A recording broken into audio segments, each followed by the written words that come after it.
El Señor esté con ustedes. Y con tu espíritu. Lectura del Santo Evangelio según San Lucas. Gloria a ti, Señor.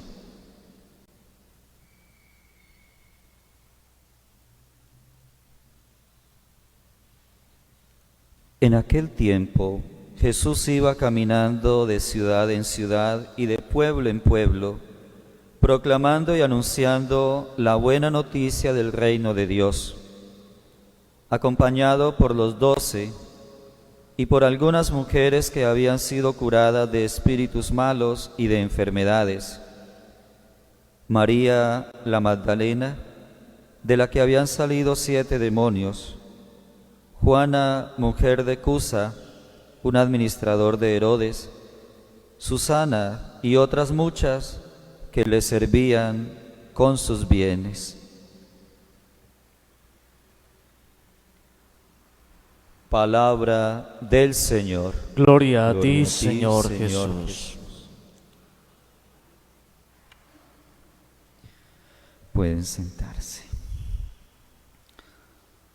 Queridos hermanos, hemos escuchado en la primera lectura de hoy, capítulo 15 de la primera carta a los Corintios, esta expresión y mensaje que le da San Pablo a los cristianos de Corinto acerca de la resurrección.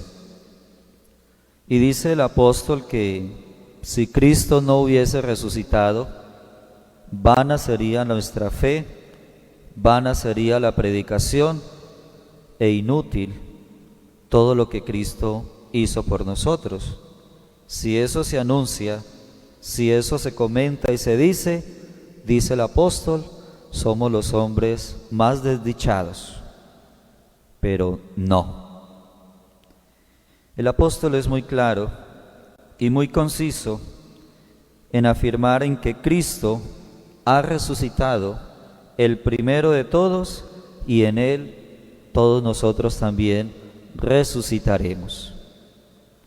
No olvidemos el texto precisamente de ayer, del mismo Pablo, donde le dice a los corintios: les recuerdo el Evangelio que les anuncié y que ustedes aceptaron, dice, en el que están fundados y los está salvando si mantienen esta enseñanza que les anunciamos. Esto, hermano, no lo podemos perder de vista. Nuestro arzobispo nos reitera siempre que nosotros como cristianos, que la humanidad, no podemos perder de vista nuestra meta, que es Dios, el cielo, la vida eterna. Por tanto, todo lo que hagamos, todo lo que digamos, tiene que ir en ese sentido, en esa tónica, en esa dirección hacia lo trascendente, la vida.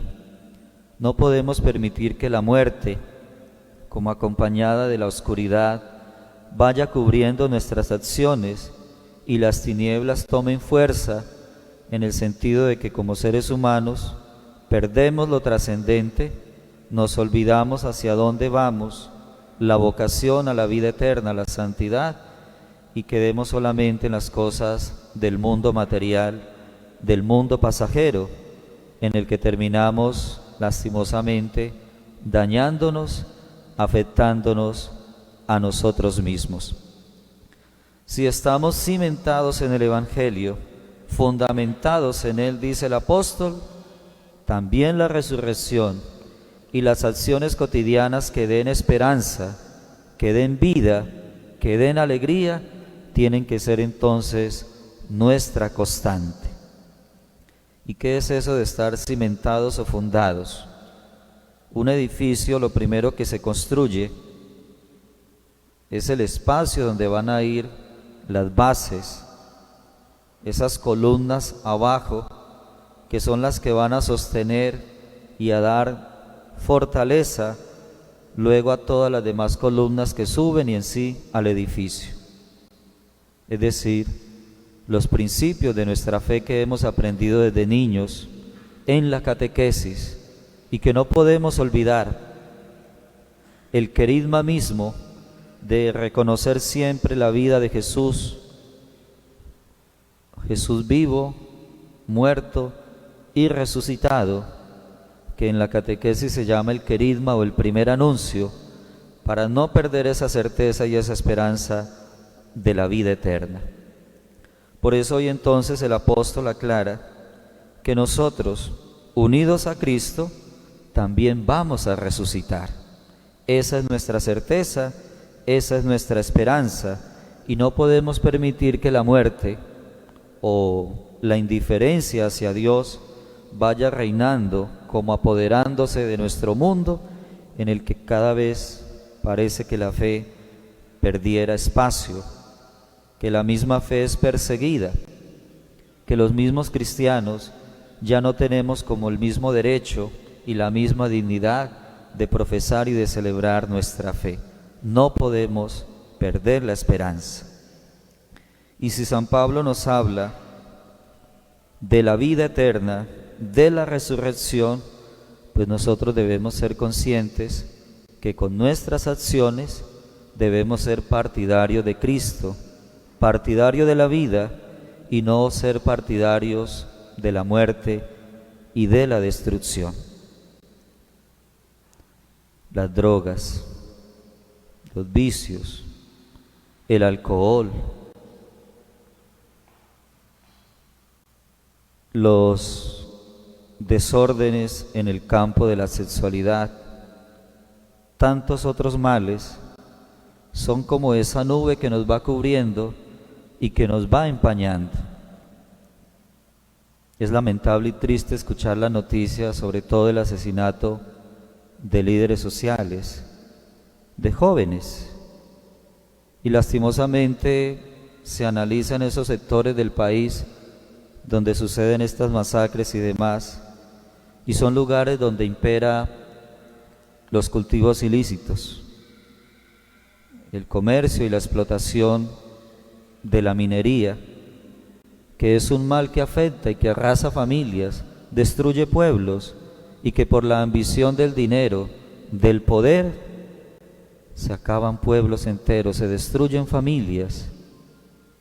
Esa es la muerte. Es decir, que con la práctica del ser humano no estamos buscando la vida eterna. Nos quedamos solamente por pretender sostener un poder, una ideología, controlar un territorio, pero nos estamos destruyendo a sí mismos. ¿Cuánto daño hacen las drogas? Se hace que se pierda la juventud y que muchos sueños y esperanzas no lleguen a realizarse, porque parece que entonces la muerte, camuflada por el dinero y por el poder, es más fuerte y nos va venciendo.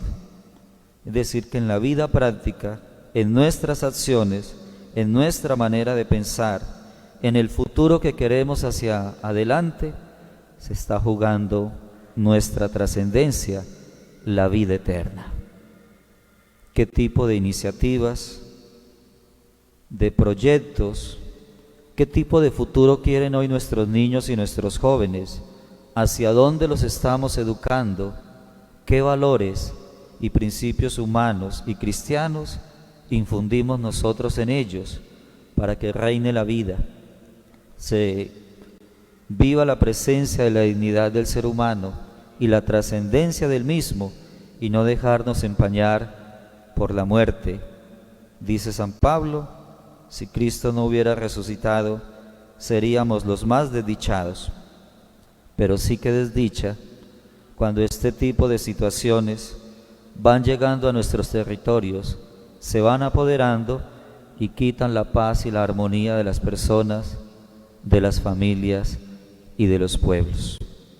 Ante esta realidad, hermanos, como decíamos en el canto de entrada, tenemos que ir todos en equipo, con un mismo objetivo y en una tarea conjunta para construir, no para destruirnos.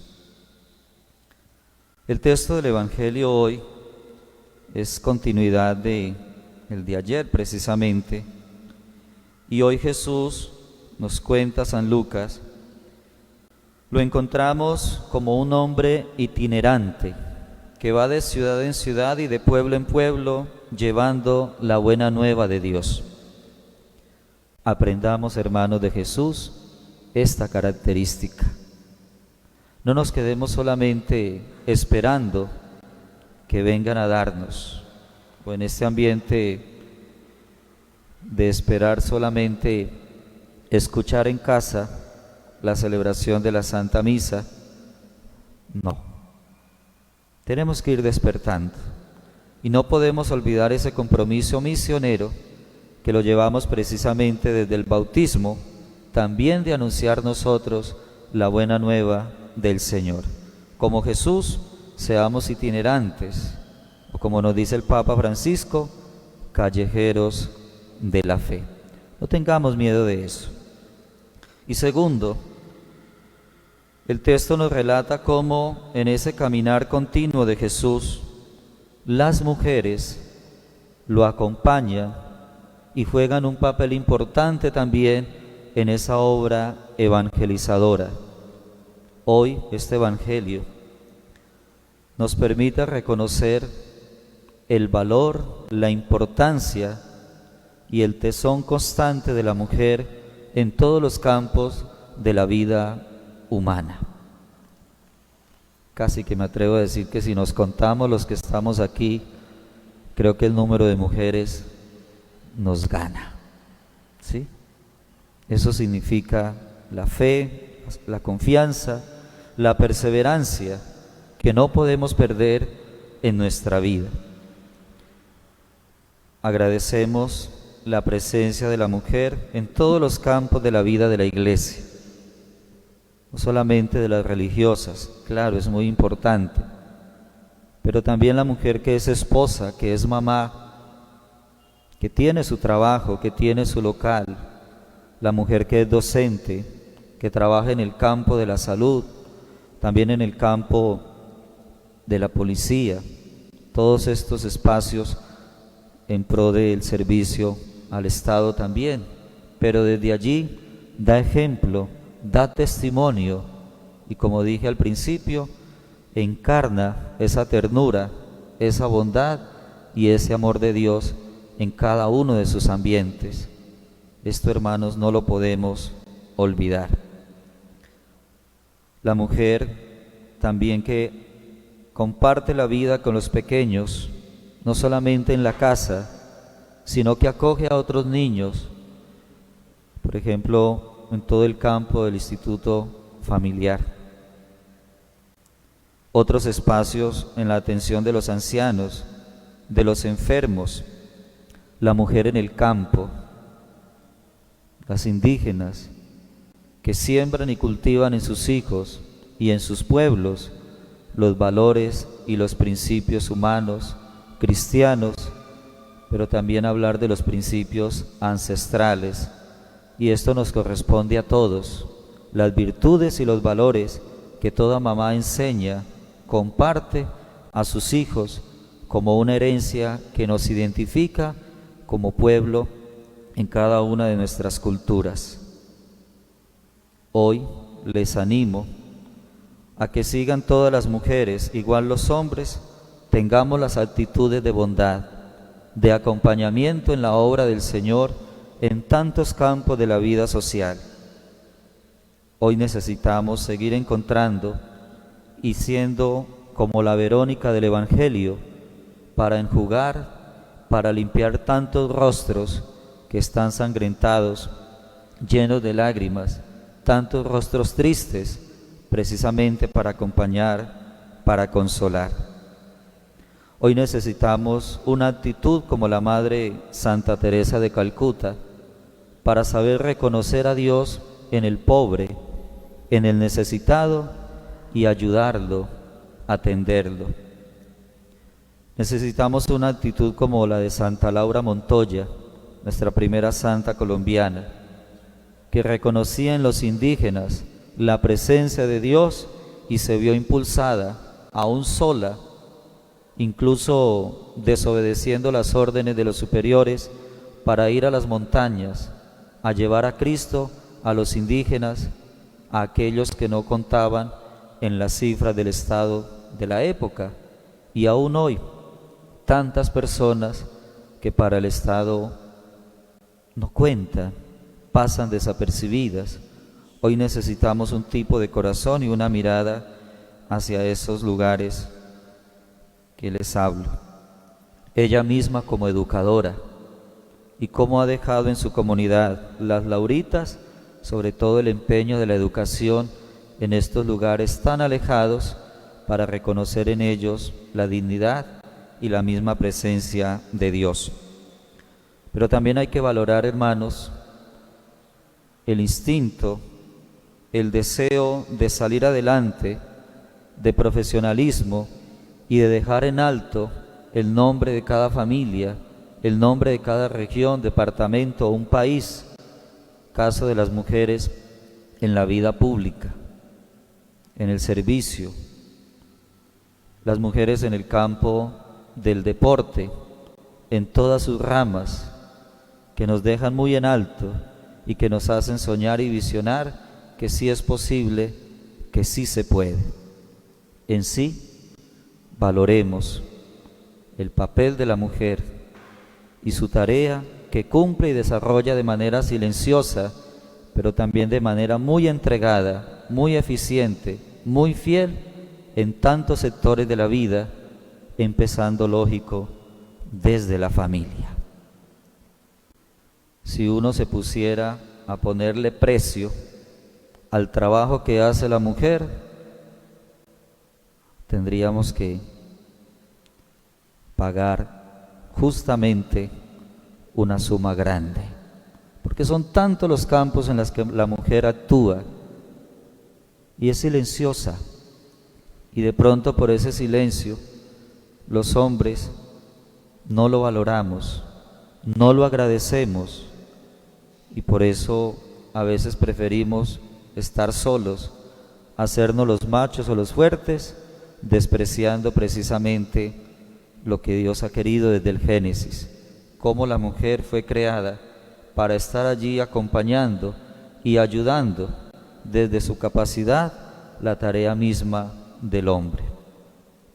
No para reemplazar al hombre, sino precisamente para actuar en ese espacio donde el hombre, en género masculino, no llegamos o no queremos llegar. Allí está la presencia y esa bondad siempre de la mujer. Dice el Papa Benedicto XVI, nuestro mundo de hoy, nuestra historia, no sería el de hoy o sería otra cosa, y pienso que menor, sin el papel, la presencia y la ayuda misma de la mujer. Y esto no hay que desconocer. Martín Valverde dice, el hombre tiene que aceptar, le guste o no, que nació de una mujer.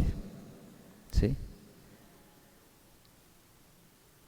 Que Dios nos dé la gracia, como dice el Papa Francisco, de involucrarnos en la realidad para encarnar el Evangelio del Señor, con la ternura, con la docilidad, con la escucha. O como nos decía el Evangelio mismo de ayer, como esta mujer que enjugó los pies de Jesús le demostró su amor más que el mismo dueño de la casa, que solamente lo invitó, pero no tuvo esos detalles de cortesía con Jesús el Señor. En lo pequeño, en lo sencillo y en lo cotidiano de cada momento y de todos los días, agradezcamos, valoremos y ayudemos en el papel que cumple la mujer en su realización, no solamente como persona, sino también en su gran aporte a la familia, a la iglesia y a la sociedad. Amén.